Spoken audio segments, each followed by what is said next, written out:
पूज्य बाई जी जैसे कितना बड़ा हीरा उन्होंने तराशा, कैसा उनको बनाया, कैसे उनके जीवन को चलाया। हमें उनसे शिक्षा मिलनी चाहिए कि जैसे उन्होंने अपने जीवन में तन मन धन लगा करके महाराज जी की सेवा करी, हमें भी मालिक की कृपा हो, आशीर्वाद मिले। सच कहते हैं कि कईयों ने तपस्या से मालिक को पाया, कईयों ने सत्संग से पाया, कईयों ने सेवा से पाया। श्री स्वामी जी महाराज जी ने भी बहुत तपस्या की और सत्संग भी किया, लेकिन फिर भी कहते हैं राम बुलावा भेजा दिया कबीरा रोए, जो सुख है सत्संग में सो बैकुंठ न होए। तो कबीर साहब जी सत्संग कर रहे थे तो एकदम से किसी ने संदेशा दिया कि आपको तो बैकुंठ में बुलाया है। कबीर साहब जी एकदम से रोने लगे। अपनी अपनी दिमाग की बात है। कई लोगों की शायद कबीर साहब जी क्यों रो रहे हैं, क्या घर की याद आ गई है, परिवार की याद आ गई है।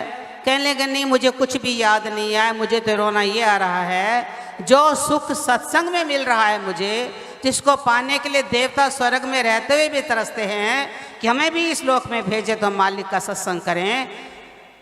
वो सत्संग में मैं बैठा हूँ, लेकिन वो सुख बैकुंठ में भी नहीं है। यहाँ पर तो बैकुंठ से भी ज़्यादा स्वर्ग का नज़ारा मिल रहा है। प्रेमियों, श्री स्वामी जी महाराज जी ने भी सत्संग किया।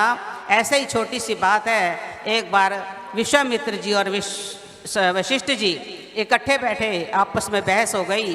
कहने लगे कि जो विश्वामित्र जी थे वो तो तपस्वी थे, वशिष्ठ जी जो थे सत्संगी थे।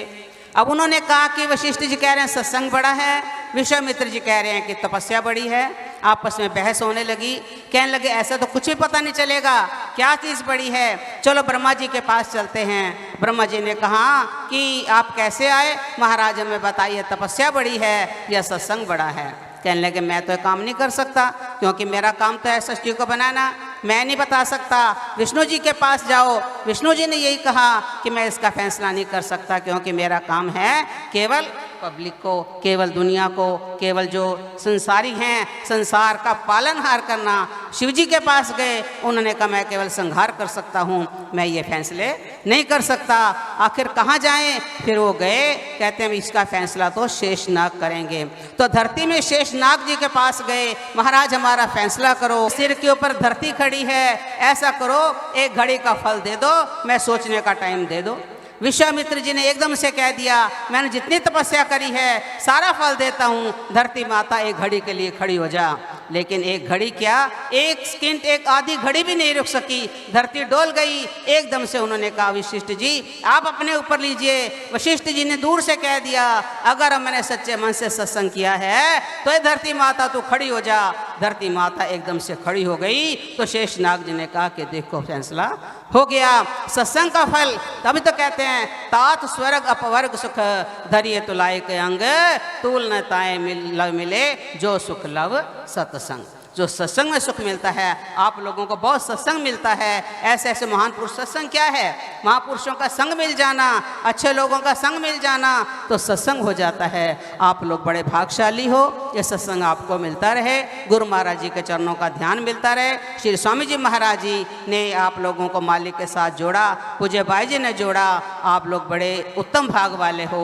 ऐसी जगह पर बैठ करके अपने जीवन को सार्थक करो और मालिक के चरणों का ध्यान करते करते अपने जीवन को सार्थक करो। हम भी मालिक से, स्वामी जी महाराज जी से आशीर्वाद मांगेंगे, हमारे को भी वो आशीर्वाद प्रदान करें कि हम भी सत्संग सेवा सिमरन करते हुए अपने जीवन को सार्थक करते हुए इस संसार से जाएं। बोलिए जयकारा बोल मेरे श्री गुरु महाराज। एक बार जोर से जयकारा लगा दीजिए। बोल श्री स्वामी जी महाराज की